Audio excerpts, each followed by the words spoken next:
Hey guys, welcome back to another video. So since the exams are over now, the exams have been over for like a week now. It's been last week ever since the exams happened. Yeah, actually it's been last week. It's been 2 weeks ago since it's happened.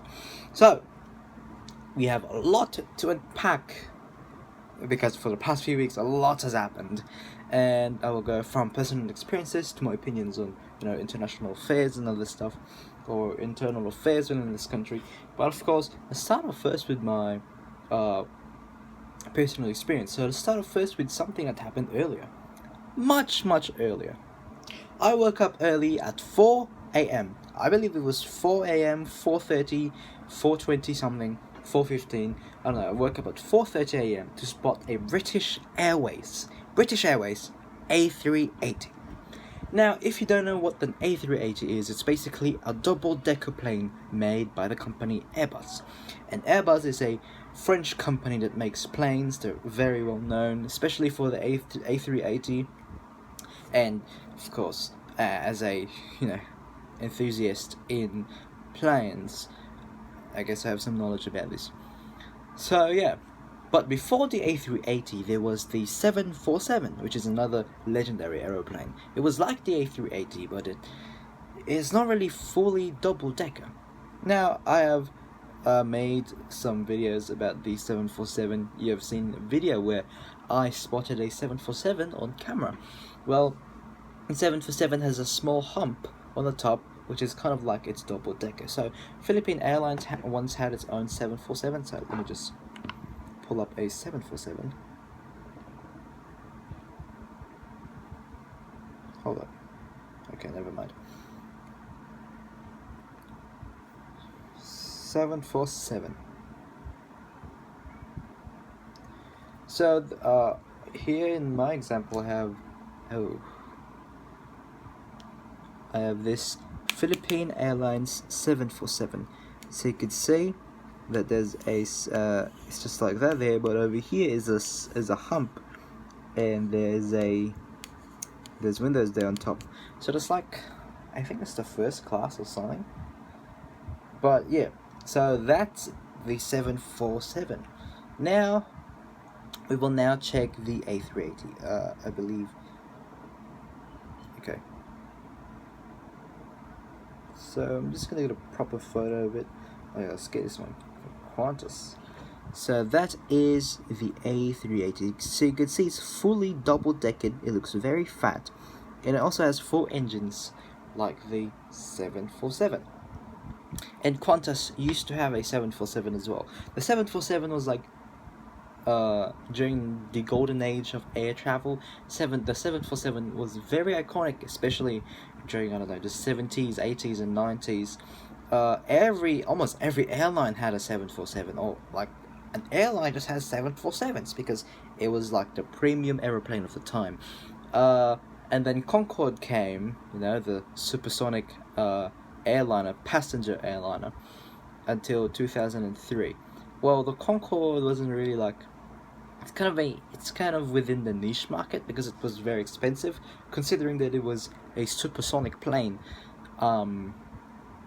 The Concorde is really expensive to maintain. So after the Paris 2000 crash, which actually involved the Concorde, the Concorde itself crashed, and September 11, British Airways and Air France decided to retire their Concorde. Well, British Airways was the last one because British Airways was very well known for their Concorde. So yeah, anyways, still talking about British Airways, and back to the topic. So earlier at 4:30 a.m. well, actually it landed at 5 a.m. the British Airways A380-841 that I saw landed at Naia on runway 06. So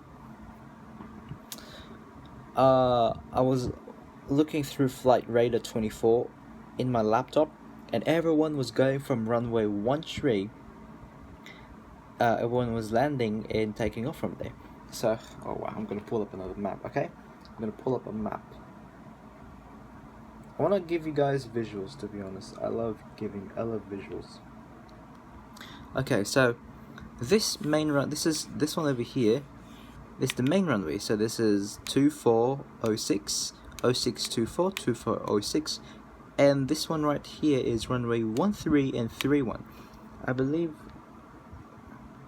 yeah, 13 and 31. So everyone was going from here. Everyone was landing and taking off from there. Despite this actually being a short runway and actually being quite unconventional for flights, because the A380 was gonna land earlier. So like the whole runway, the whole 0624 was closed because it was exclusively for the A380, and that A380 was here for maintenance. There's no normal British Airways flights here in the Philippines. Actually, they ended their flights here like 20 years ago now or something. I believe Air France did the same 20 years ago, but just recently, well, actually it's going to be a year ago, back in December of 2024, Air France relaunched their flights from Paris to Manila, which, you know, you've seen my post about Air France, and it's one of my favorite airlines there. And of course I had to wake up at 4:30 a.m. just to see this aeroplane, because I've actually wanted to see it for a while. So it was quite foggy that morning. It was dark too, and my eyes were kind of foggy as well because I have some muta. I don't know what's the English term for that. And the binoculars I used were quite foggy, but that doesn't matter because I saw it with my own two eyes. I originally wanted to take a photo of it, but my camera quality of both phones, by the way, kind of sucked. So I was like, hey, maybe if it lands like, you know, somewhere like 6 a.m. or 5 a.m, maybe I'll take a photo of it. Maybe for now I'll just enjoy it with my own two eyes. And boy, did I enjoy it. It wasn't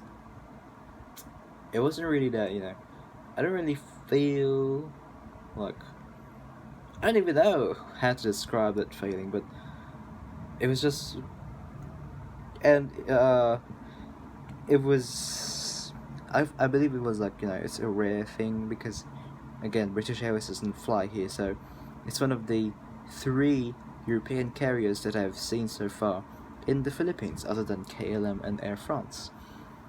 And these airlines are like related in a way because, again, excuse me, like I said earlier, Air France and British Airways had the Concorde, but 1 year actually, 2003, they retired the Concorde, Air France and British Airways.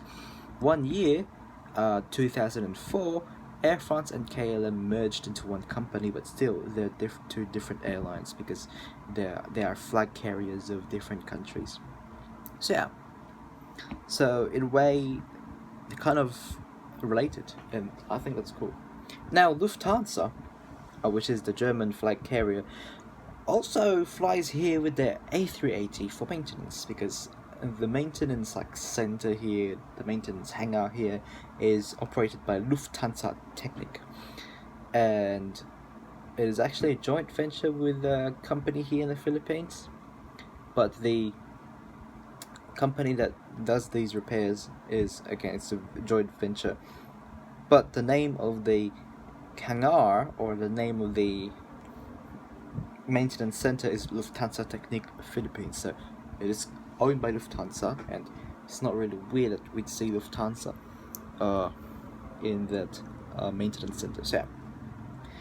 And earlier, I finally did my news broadcasting for the school, for Herald, and if it ever gets posted, of course I will share it here. You know, yeah, it's like a dream come true that I'm doing newscastings for Herald, because I've actually thought about doing that before, you know, just bringing the news to school, because I've made news programs myself. If you are a long time viewer in this channel, you know that I've made quite a lot of news programs, most notably Pierre News, which is my own news program.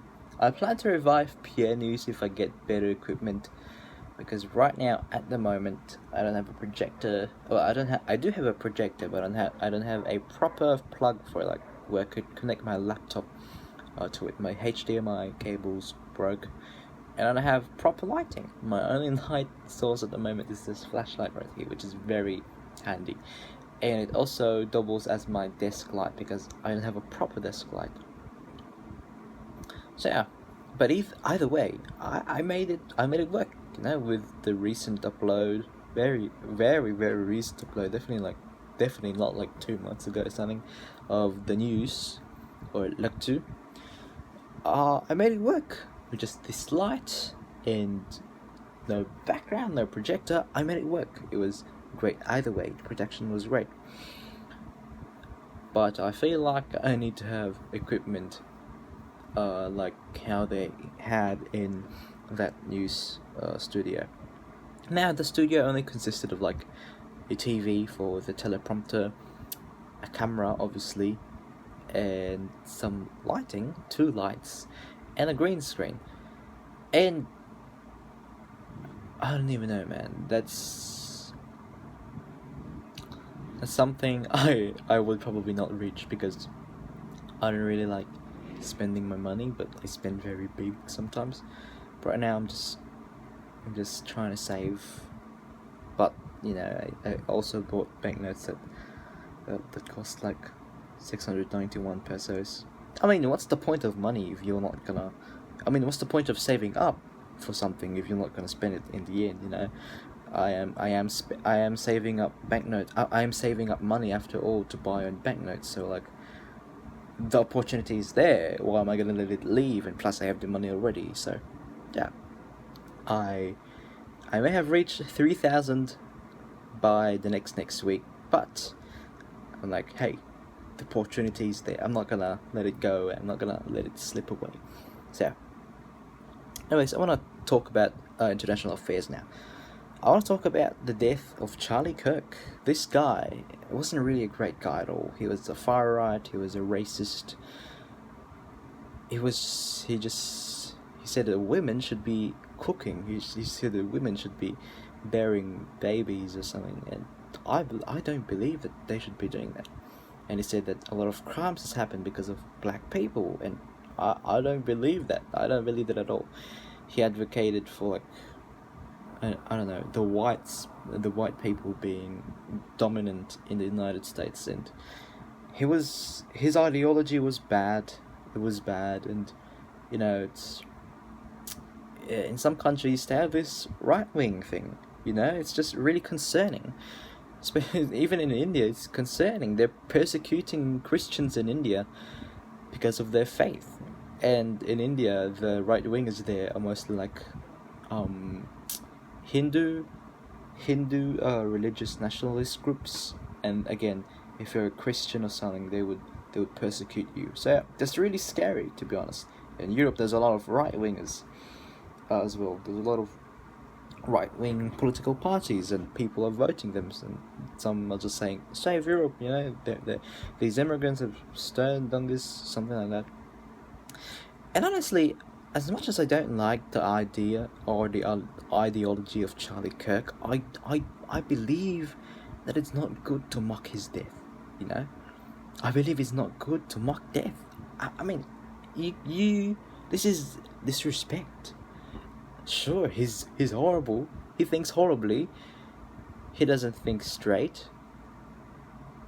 But I believe that you shouldn't be happy that he died. It was a horrible death. He died a horrible death. He was assassinated.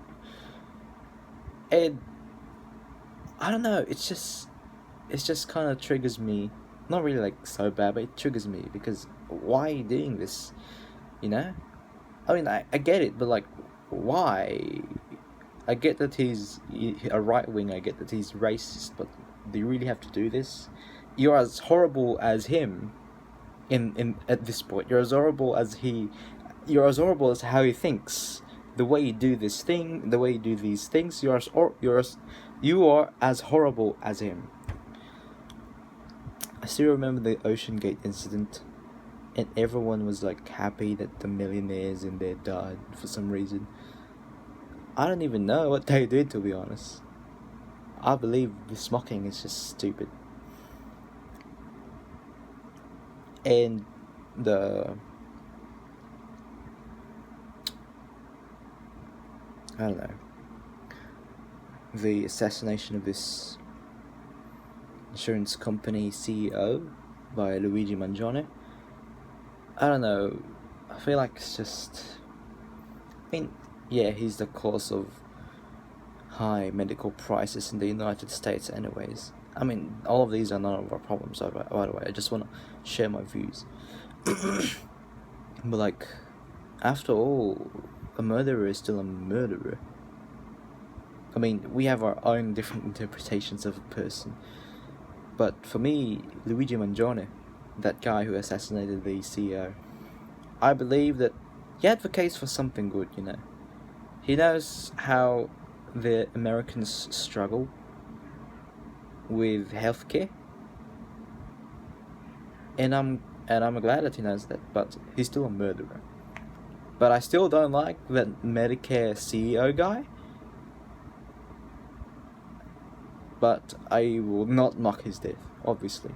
But I don't like him at all, because it's made life hard for everyday Americans. So yeah, that's my view. So now we will go into national, not international, into national stuff. The rallies. I want to talk about the corruption cases, the rallies. You know, this calls for revolution. This calls for revolution. Honestly, I don't even know if we need a revolution after all. It's like we never learned. We never learned. We never really learn. So even if we have another revolution, I don't believe anything would really happen. We'd just be back to normal. And then these politicians will continue to keep plundering or pocketing the money, our taxes that we give every day. See, my parents work hard every day, and to the point like that sometimes we need to budget because I don't know, they're paying tax or something. My parents work hard, and I know that I will not deny the fact that they work hard just for me, or they work hard just to give us, the family, ourselves, a great life. Like, knowing all these money, all these taxes that my parents pay just goes to these people who just spend it on like random crap that's not really benefitable, or we don't really benefit from. I just feel like I wanna tell them like, hey, what are you doing this? My parents worked hard for this. I also paid some taxes, school taxes. Well, I technically do pay taxes because everything that we buy includes tax, which is why there's duty-free shops, because it doesn't have any tax. So yeah, all the money that I've paid and some stuff, the tax is included in there. So I'm also technically paying tax. We are all technically paying tax, yeah. And our taxes just go to these people who just waste it on their own thing. And hey, treating yourself is good sometimes, but when you know that it's stolen money, you shouldn't obviously do that. But of course, they don't really know. They can't relate to us. This is just between us, okay? They don't know what we're feeling. They don't know how we feel. They don't know anything because they can't relate to us. The flood control, something as simple as that, you couldn't even do, because you really had to fund your own thing, your Rolls Royce, your trips abroad. This is why we never progress. If the people in here will just keep voting these people. See, there's a problem on the politics here. We are a popularist kind of politics country. So if the name is very familiar, or if the name is very soundy, or if the name gives you like, you know, these thoughts about the person, you will vote for it because they're popular selling. And it's just a popularity contest at this point. And I feel like it's the same in our school elections. I've noticed that some of the popular people, or some of the well-known people in our school have been voted in the past few elections, you know. But yeah, we are literally shaping our country. And how do I say this? I don't even know how to say this. But yeah, even at school elections, it's still the most popular that wins. Do they do something? Do they actually do something? Do they... I don't know. Does it progress under the government? The last one, I doubt it did. They had some platforms, it was great, but like they introduced like having soaps within the bathrooms, like, you know, fresh soaps. And you know me, my bowel doesn't cooperate with me sometimes, so of course I have to go to the bathroom. And seeing that there's no soaps in the bathroom is like, it's quite saddening, you know, because we can't really practice perfect hygiene. But hearing that this party wants to put soaps in the bathrooms, it was like, hey, I'm voting for you because I want that to happen. Well, in the first like terms, it was happening. There were soaps in the bathroom. It was there, but as the time went by, the soaps were gone. And like, wow, it's either they don't have any funding, or it just went somewhere. Now, I'm not saying that the last administration was corrupt, but man, if you're not gonna be constant with the promises that you've made, I believe it's better that you don't even list it in the first place. Which is why, if I were to become a politician, I wouldn't really promise anything. Well, I don't know if that's wrong, but I feel like just, you know, doing something and not just telling everyone, like, hey, like, if I were to, what do you even do? Maybe make the health center, or the local health center, much bigger and much better. Well, I guess they should still tell the people, the citizens of the city, and then, you know, tell them how much budget we're gonna have to use. And by the way, I don't believe in confidential funds. Like, confidential funds it's BS. I believe that we should be transparent on what we spend. Now, I literally tell you guys on how much I spend on banknotes. That's transparency. And I believe that if I were to become a politician, I hope that I would still be as transparent as how I tell all of you guys on how much I spend on banknotes. I literally just spent 691 pesos on 3 banknotes that will probably arrive in Wednesday or tomorrow. And the price is reasonable because these are in very fine condition banknotes, and, you know, considering the condition, it will be priced higher. So yeah, I believe that's transparency.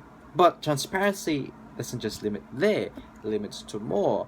It limits to how you, what do you call this? It limits to how you know, show your background, your receipts, this and that. It's more than that, and I don't even know what's the others, but I believe it's more than that. And again, back to the rally. I believe that we shouldn't really be like Nepal and Indonesia. By the way, congratulations to Nepal.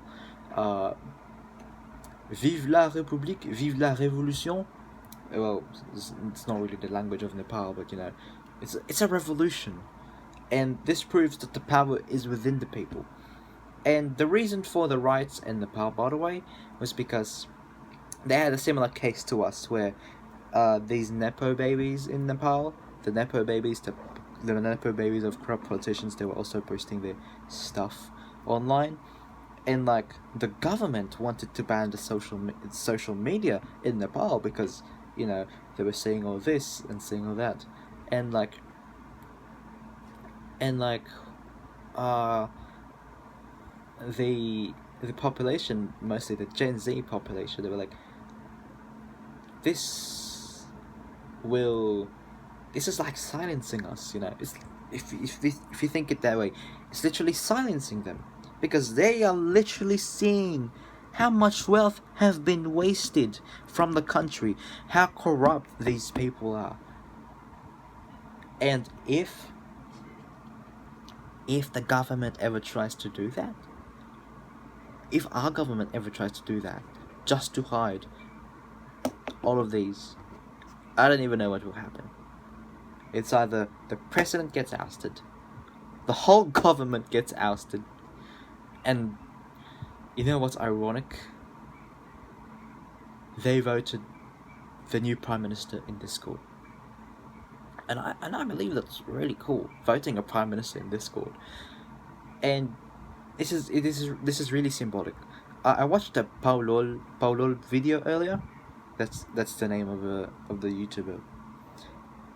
And like, he said it's symbolic, and I believe that it's symbolic too, because he said that the very thing that the government wanted to erase was the thing that the people, how will I phrase this? I'm just gonna say it in Tagalog. So like, di ba yung social media? They want to ban social media, but then yung Discord ginamit nila pang voting ng bagong prime minister ng Nepal. So like, it's very symbolic, because gusto nga alisin ng government yung social media, but then what makes the government now is yung social media. So like, isn't that ironic? Isn't that so symbolic? It's like la renaissance or something. It's la révolution, le révolution. I don't even know. It's very ironic. The very thing that the government wanted to remove was the thing that will form it again. Was the thing that will re-establish the government again. So, if the government wants to destroy their people, just know the very thing that you will destroy will destroy. The very thing that you want to destroy will destroy you. And the very thing that will destroy you will create you again. That does not just apply to the government, it applies to yourself too. Some of your actions. But these people should know that we voted you in, we can let you go. We can let you go. We can pull you out. We have done this before. We've done this 2 times. How have we not learned? Oh my gosh, my English is getting bad. How have we not learned? We've done this revolution thing for 2 times now. And the rally, I mean, I get they want to rally, but like, in some of the posts that I've seen, it's about their own interest. Some wants to rally about ousting Marcos and bringing Duterte back home. And like, can you not for a while? This is about the Filipino people. It's not about Duterte, it's not about Len, it's not about Marcos, it's not about all of these other politicians. It's about us. It's about us. It's about you and me. It's not about your politician. Let us put our differences aside when we go to the rally. Let's just put them aside. Because it is about us. Sa atin ito. Hindi to kay Duterte, hindi to kay Marcos, hindi to kay Lenny. Sa atin ito. Sa Pilipino ito. Sa mga Pilipino ito. Bakit ka magrarally against corruption kung yung gusto mong i-defend ay isa ding corrupt politician? Isn't that contradicting? You know very well that there have been cases about the Dutertes. Well, obviously these people are brainwashed, they just, yeah. But come on! Ayaw mo ng corruption, pero yung gusto mong i-defend is yung corrupt. You advocate for good governance, yet you defend these politicians who literally pull good governance out of the country. That is not how you rally. That is not how you protest. You protest for the people. For you and for the people, not for a politician. You protest for you and your family. You protest for you and the Filipino people. Nagpropotesta ka para sa ating lahat. Not for the politician, not for Marcos, and again, not for the Dutertes. So bring him home? No, put that aside. Put that aside. We are rallying because we want change. And if you want change, then you gotta stop idolizing these people, because they're the ones that are keeping us from change. They are the ones that are giving us all these problems in the country. They're the ones that are making us poorer. They're the ones who are plundering our country. They're the ones who are pocketing our money. They're the ones who's just wasting all of this money, all of this wealth. They could have built houses, could have built flood control, could have maybe given sports cars to the citizens. They've spent it all on. They spent it on themselves.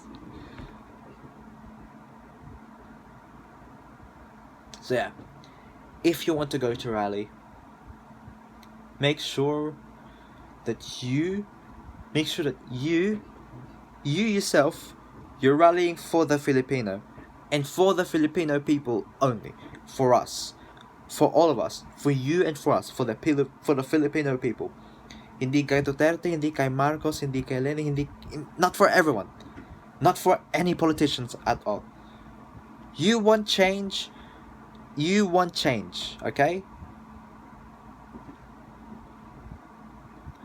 You want change. We want change. So we are protesting because we want change. We are not protesting because we want this politician back. We want this politician blah blah blah yada yada yada. No. We want change because everyone in the Philippines is suffering. We want change because it's going to benefit us. And you should know that. So please put your differences aside for now. Well, not really for now, but come on, just put your differences aside and please open your eyes. Don't be brainwashed. If your church is telling you to vote for a specific person, get out of there. Get out of that church. Church and state should be separate. Politics and church should be separate. The church teaches you about moral law. The state teaches you about legal law. Please know the difference. If you want to live in a religion-ruled country, go to the Vatican. Go to Brunei or something. If you want to do something like that, go to those countries. Not here in the Philippines. The church and the state should be separate. The church teaches you moral law, and the government teaches you legal law. And obviously, kind of similar sometimes, like, do not steal, do not kill. But overall, it's quite different, right? It's quite different. So yeah. Anyways, that's the video for now, guys. It's quite a mouthful, and I hope you enjoyed it, and I hope that you maybe have formed some thoughts throughout the video.